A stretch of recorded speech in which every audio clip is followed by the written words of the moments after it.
طيب شبابنا عاملين ايه يا شباب؟ الاخبار يا حان الوقت بقى لسرد القصه المخفيه وراء سامسونج. دايما الناس تسالني في التعليقات ايه يا معلم، فين سامسونج؟ كله ايفون اوبو ريلمي هواوي اونر. طب ما كده يا معلم انا كنت كل الموبايلات انت عاوز باين ان احنا مش بنعمل ريفيوز لسامسونج بقالي فتره كبيره، من مثلا اتكلم في 3-4 سنين. ودي حاجه غريبه. انا كنت لو فاكرين بعمل ريفيوز لاي موبايل سامسونج جديد بينزل عادي، الاي 70 بقى والاي 71 والكلام ده، عملنا له فيديوز، والفيديوز دي انتشرت جدا جدا يعني. والاس بقى طبعا والنوت والكلام ده هو جبته وجربته، كان موبايل الشخصي في يوم من الايام لمده يعني صغيره شويه، بس كان موبايل الشخصي. ايه اللي حصل بقى؟ ايه بقى؟ انا مش عاوز اقلب الموضوع دراما يعني قوي، لما نعمل بعض الدراما برضو يعني شويه صغيرين. اللي حصل يا سيدي ان انا في فترة ما من الزمن كنت بعمل شغل مع سامسونج قوي جدا جدا، سلسلة الاي والنوت والكلام والاس والحاجات دي. كان بقى واصلني احساس غريب انا ما اعرفش ليه، ان الشخص اللي بيتعامل معايا من سامسونج بيتعمد ان هو ما يقدرنيش بالشكل المطلوب، عشان ما يحسسنيش ان انا ليا تأثير حقيقي على الناس. مش حاجة حلوة ابدا ان انت تحسس الشخص اللي قدامك ان اللي بيعمله ده ملوش قيمة، علشان ما يطمعش، ما يحسش ان هو ليه قيمه قوي، فيبتدي بقى يتكلم مع سامسونج عادي ويقول رايه بقى عادي. لا، ده انت هتفضل طول عمرك انت قد كده يا ابني، ده احنا سامسونج. يعني وقت ما مثلا فيديو زي الاي 80 ده لما يجيب له 3-4 مليون مشاهده، انا عارف كويس قوي ان انا اللي مخلي الناس تعرف يعني ايه الموبايل ده اصلا. لحد ما الموضوع ايه افور بقى. بدا من وقت للتاني يحصل تعليقات على الفيديوز بتاعتي ان لا شيل كذا وما تشيلش كذا، وحط كذا وما تحطش كذا، او يا راجل ده انت بهدلت ده الموبايل معلي على كل المنافسين، ما كانش لازم تقول اللي مش عارف ايه، ما كانش. والكلام ده موجود على فكره شات وبتاع يعني هو كان فاكر ان انا هفضل مكمل معاه غصب عني، علشان اصل بيسفرني اشوف الموبايلات بدري، اصل بيوديني الايفنت الفلاني. يا عم انا ما اعتقدش ان انا يعني بعد كل السنين دي من صناعه المحتوى يبقى فارق معاك القصه دي. الكلام ده ممكن نعمله مثلا على الشباب اللي طالع وبتاع وكده، ولكن ما اعتقدش ان هو بيمشي معانا قوي. احنا خلاص انت اوريدي عندك جمهور، ومحتاج تشوف الجمهور عاوز ايه اصلا وتعمله له، مش الشركه عاوزه. جاء بروجكت في التاني لقيته ما بيكلمنيش، يعني ما حدش بيكلمني من سامسونج يبعت لي الاجهزه بتتبعت لكل الناس وانا لا، فعادي مش مشكله عادي. لقيت مين بقى بيكلموني بقى؟ ما اعرفش، فجاه لقيت جوميا بيكلموني. الكلام ده 2020 مثلا. لقيت جوميا بيكلموني: عبد الله ازيك، ايه الاخبار؟ احنا عندنا جهاز جديد من سامسونج الاي 71 تقريبا، يعني عاوزين نعمله ريفيو. طب يا جماعه ماشي، بس ليه سامسونج ما بيكلمنيش دايركت يعني؟ ماشي مش مشكله. قال لك جوميا قالت لي يعني ان الموبايل دلوقتي على جوميا وكده، فاحنا عاوزين ايه كولابريشن بين سامسونج وجوميا. خلاص تمام. جيت عملت الفيديو، طلعت اتكلمت عن الموبايل بشكل طبيعي جدا، قلت رايي في الموبايل، الراي الحقيقي في الموبايل عادي. كان موبايل ساعتها نازل له منافسين اقوياء جدا، وكان السوق طبعا بقى 2020. بص بقى هنمشي ازاي. هل التصميم كده في حاجات نزلت احسن منه؟ في حاجات نزلت احسن منه كتير جدا. حاجه زي الفيفو في 19 اللي بينزل مصنوع من الازاز،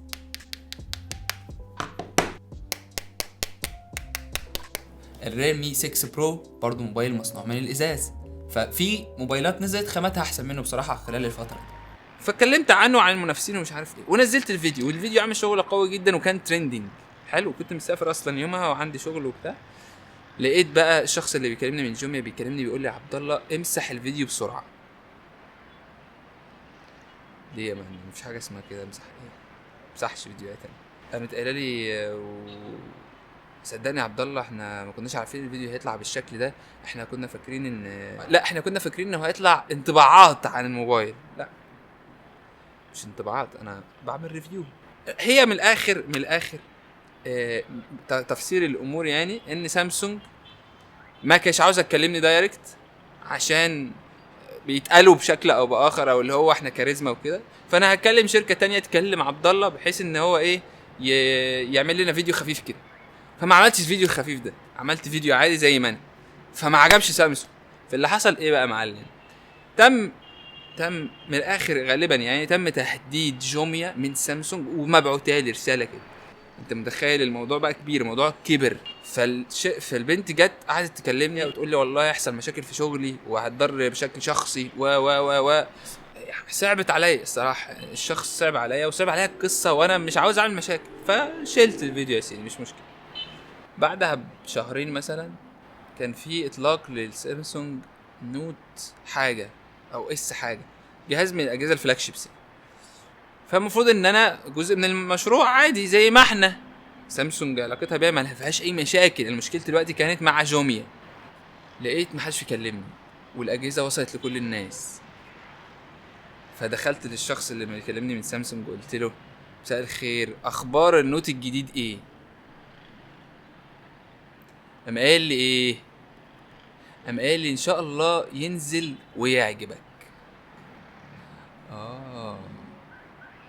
تمام حلو والله. ايه يا معلم ده بتتعامل معايا ليه كده؟ انتوا بتتعاملوا معايا ليه كده؟ ايه القصه دي؟ ليه كل الحوارات دي اصلا؟ عشان ايه؟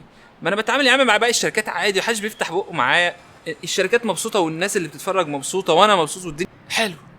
النوت نزل والحاجه نزلت وبعت لكل الناس كلها عملت ريفيوز ومحدش اتكلم، وانا بالتالي لا جبت الجهاز ولا اتكلمت عنه ولا اي حاجه. قلت شويه يا عم وهيعقلوا، والانسان ده او الشخص ده بشكل او باخر هيبقى مساله شخصيه، هو متضايق مني مثلا شويه وهيتغير وهيجي غيره وهيعقل الامور ويجي يبص يا جماعه لا ده الراجل ما قالش حاجه غلط، لا ده الدنيا ماشيه كويس، تعالى يا عم اشتغل معانا عادي. سنه مفيش، التانية مفيش، والاجهزه يعني في سنه من السنين S23 الترا ده الاجهزه دي عليها هايب كبير جدا جدا، يعني كون ان انا ما كنتش جزء من مشروع زي كده دي حاجه بالنسبه لشغلي مش صحيه. حلو. والفكره في ايه؟ الفكره ان انا حتى ما اقدرش اجيب الجهاز واعمل له ريفيو، التعامل مع الشركه دايركت حاجه وان انت تشتري الجهاز حاجه. ليه؟ انت بتتعامل بيجي لك الجهاز قبل ما يتم الاعلان عنه اصلا، تقعد تجربه شويه ويوم الاطلاق، فهي تجربه مستحيل انت تعملها بشكل شخصي. فخلاص يا عم خلاص، انا مهما كان الجهاز لامع وحلو انا اصلا نفسيا ما عادش مبسوط من الشركه، ما عادش قادر استخدم اجهزتهم ببساطه وبحب زي زمان، ما عادش. انت فاهم؟ في تجربه شخصيه مؤذيه ما عادش بقى. انا مش فاهم سامسونج بتعمل كده ليه. الاجهزه بتاعت سامسونج اصلا حلوه، يعني اجهزه ما هيش سيئه لدرجه ان هم يبقوا خايفين قوي من الكلام والنقد على الاجهزه. يا ابني انت لو واثق في نفسك شويه، واثق في اجهزتك شويه، سيبنا نتعامل والاجهزه هتبقى يعني هيبقى فيها الحلو وفيها الوحش زي اي جهاز خلقه ربنا. ما بنطلع يا ابني نقول على الايفون ونقول حلو في حاجات ونقول وحش في حاجات عادي، يعني سنه وسنه. لا، عندهم مشكله او الشخص اللي انت بتتعامل معاه في مشكله كبيره في الحته دي. ما هو لازم يا جدعان، لازم. انا مش هخسر الناس عشان خاطر الشركه والله هتبعت لي جهاز وهتسفرني احضر مش عارف. مش مهتم عمي خالص والله، يعني الحمد لله مستوره الحمد لله ما فاتنيش حاجه قوي. ال4 سنين ان انا ما اتعاملتش معاهم من سامسونج ما حصلش فيهم اي تغيير. اجهزه ما اخر مره سبتها لحد الان التغييرات اللي فيها قد كده، يعني الجهاز لسه نازل الاس 25 ده مفيش فينا يا معلم تغييرات فين. وانا كنت هطلع اقول نفس الكلام، يعني كنت هطلع اقول تغييرات عاديه يا شباب.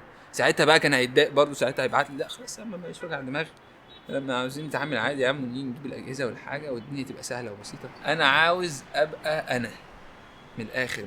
هتديني حاجه اعمل لها ريفيو يا معلم، سيبني اقول رايي، سيبني اقول حاجتي، سيبني حر جميل. وتقدر كمان، يعني بعد كل ده انت محتاج تقدر اللي انا بعمله. يلا يا باشا كده خلصت، استنيكم بقى الفيديوهات الجايه ان شاء الله. اتفضل من هنا بقى عشان